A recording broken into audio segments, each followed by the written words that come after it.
It's up to him. All right, let's talk NFL.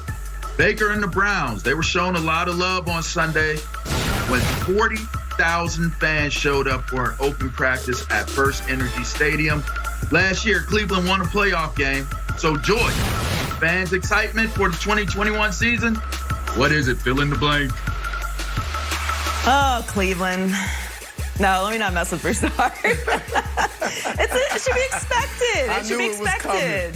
I mean, why wouldn't Cleveland Browns fans be excited about this team? I would be excited about this team if I was a Cleveland Browns fan. I could never, but if I was, I would be excited. What is not exciting about this? I love the Browns' offseason moves. I actually really like what the Browns have done over the past 2 years. I think that they're finally building a culture there. Kevin Stefanski has really established a brand for this team, which is what I always felt like they were missing besides, like good players and stuff. But they needed a culture. They're in a division with the Steelers and the Ravens, who are perennial contenders and have incredible cultures and vast fan bases.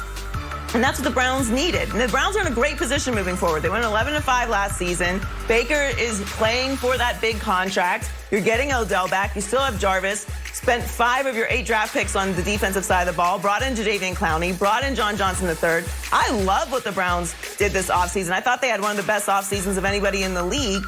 And I don't want to get crazy with the expectations, similar to what we were just talking about with the Cowboys. It is still the Browns. You still have to prove yourselves. But look how their season ended last year, wiping out the Steelers in that playoff game, which I'm trying to remove from my memory. Don't look at the score of that game because it's very misleading. As we all saw, it was a complete butt kicking, to be kind.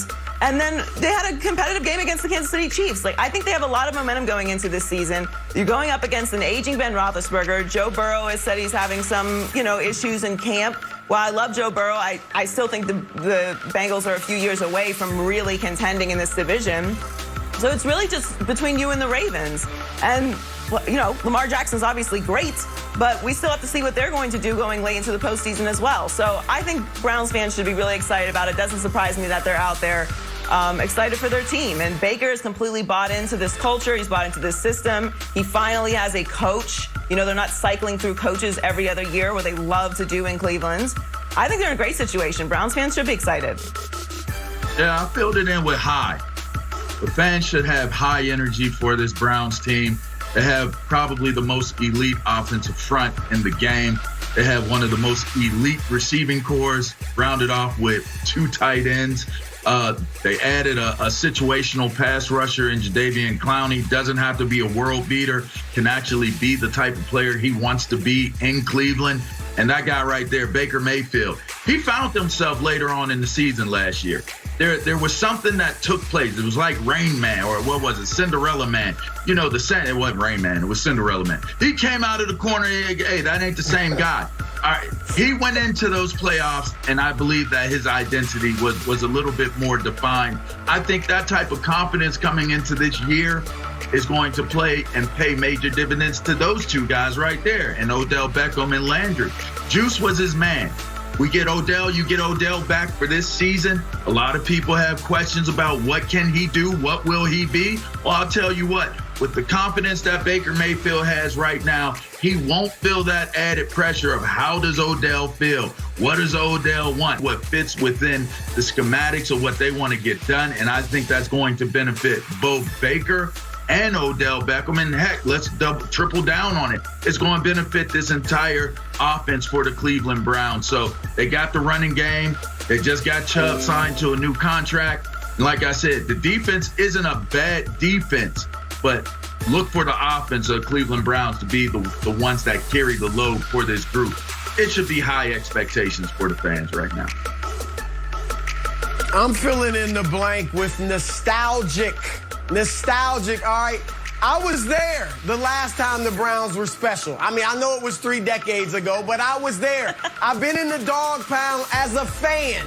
All right, I remember Bernie Kosar, Ernest Biner, Kevin Mack, losing to Denver 3 times in 4 years in the AFC title game. I was there for all of that. 40,000 fans for a practice. This is what we do in Cleveland, all right? This is the type of fan base we have in Cleveland. Yes, I'm claiming it. I'm from there. I know LeBron put Northeast Ohio on the map in terms of basketball, but Cleveland is really a football city. And if you give them anything to cheer about, they're going to do it. So they're hyped. They should be hyped for all the reasons you said, LeVar. Joy, you even tried to give them a little love, but the Pittsburgh and you came out, they are the Browns after all. Yeah, I mean, you tried. I'll give you an A for effort, but no, the Browns are going to be legit and the fans are hyped about it. All right, well, we're going to head out west, guys. Are the Niners already making a mistake with Trey Lance and Jimmy G? In Portland is unstable. I do think he is going to end up going somewhere else. Whether it's this season, I mean, I don't know what the value for him for that is to force his way to somewhere that isn't necessarily a contender. I think if he goes to the Sixers and they move Ben Simmons, it's not the best move necessarily for Portland because does Ben really fit into that? And then he's going to have the added pressure of having to replace Damian Lillard. So maybe this season isn't the right season to force that, but I don't think he's going to end up finishing his career in Portland. Whew, it's bleak. It's a bleak situation, and I'm not talking Memphis bleak. I'm not talking it's the rock, baby. I'm talking it's cold as a rock. DOA, dead on arrival. Listen, I think in listening to his soundbite, he lets you know his disappointment.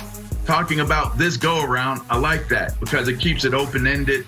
It gives an opportunity. But listen, Dame Lillard knew that Portland wasn't going to be able to get it done this year for him with the type of players he wanted. Then you start to think about, well, do you have the pieces necessary to be able to stay in Portland in your better years and get closer to that NBA Finals championship round? You've mentioned how they've lost in the playoffs, Joy. I think that is complicated for Dame because he is loyal to the fan base, and I think he really enjoys being a Portland Trailblazer. But I think you also got to be realistic, and if your legacy is in play and you want to be able to get that next level win, it doesn't seem as though that they are attracting the right guys, Chris, to really be able to take that next step in Portland.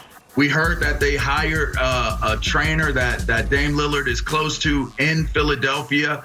I've made mention on other shows that Dame Lillard has that AI type of personality and mentality that would fit very well in Philadelphia. I think it's a great match, but in terms of what it is and in Portland, I think it's a bleak situation.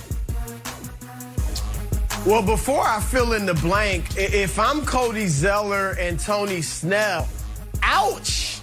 The team leader is not that excited about them signing you. So that's not going to be fun walking into that locker room in the fall. But as far as what Lillard's future is in Portland, I say it is up to him. All right, up to him. And obviously he's signed long-term with the Blazers, so he doesn't completely control the situation. But I do believe that if Damian Lillard went to Neil O'Shea, the GM in Portland, and said, look, Neil, we've tried. I'm ready to move on. I'm 31 years old. I'm not getting any younger. I would like you to send me to Philadelphia. Or he might say New York, because he does like the Knicks from what I'm told. So he could control it, I believe, because I believe the Blazers would work with him. Because, look, this is the time. Chauncey Billups is a rookie coach, and if they made a trade, say, for Ben Simmons, that's a fresh start. The expectations are low. You can begin to build around Ben. I really do think you can do that. You put shooters around him. You let him bring up the ball in transition. You let him play in the dunker spot or in the post, in the half-court sets, and have shooters surrounding him. I think that's something Portland could begin to do if they make this move. What I think, though, will happen, because clearly Dame doesn't want to be the bad guy. He also has talked about loyalty, right? Talked about how loyal he is to Portland. He's spoken against super teams, which I do feel like he does feel in his heart, like he doesn't really want to join a super team. But look at the landscape. You're beating Brooklyn with what you have. You're beating the Lakers with what you have. So I think what Dame will do, despite all that, is I think he'll give Chauncey Billups a shot. I think he'll go back to Portland this season and give it a try. And some think that by the trade deadline, if things aren't working out, he could be ready to move.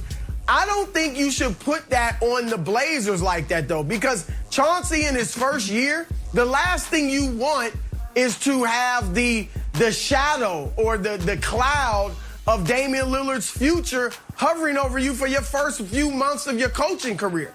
So I think if he goes back, there's a good chance he stays there for the entire season. And then if they don't go further in the playoffs, if they don't get close to the NBA Finals, that's when I think next offseason, Dame will talk about going elsewhere, and I think the Blazers will oblige him. Wow, so it's up to him. All right, let's talk NFL. Baker and the Browns, they were showing a lot of love on Sunday.